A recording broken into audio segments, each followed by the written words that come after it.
आज रावेर येथील स्मशानभूमी परिसरामध्ये एका गोमातेचा मृत्यू झाल्याची माहिती मिळताच गौरक्षक आणि समाजसेवक तात्काळ घटनास्थळी पोहोचले.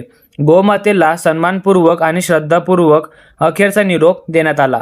यावेळी गौरक्षक रविभाऊ पाटील यांच्या समवेत सुनील भाऊ कोडी, अमोल भाऊ, संदीप भाऊ, आकाश भाऊ, दर्शन चौधरी, विकास भैया, संन्यास भैया, राहुल महाजन तसेच सर्व समाजसेवक आणि गौरक्षक मित्रपरिवार उपस्थित होते.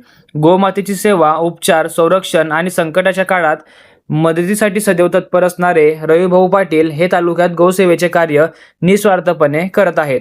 तालुक्यात कुठेही गोमाता आजारी असल्याची माहिती मिळो, अपघातग्रस्त गोवंशाला मदतीची गरज असो किंवा गोमातेच्या संरक्षणाचा प्रश्न असो, रविभाऊ आणि त्यांच्या मित्रपरिवार नेहमीच सेवेसाठी धावून जातात.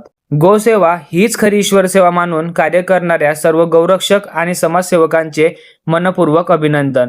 जय गोमाता, जय श्रीराम, हर हर महादेव.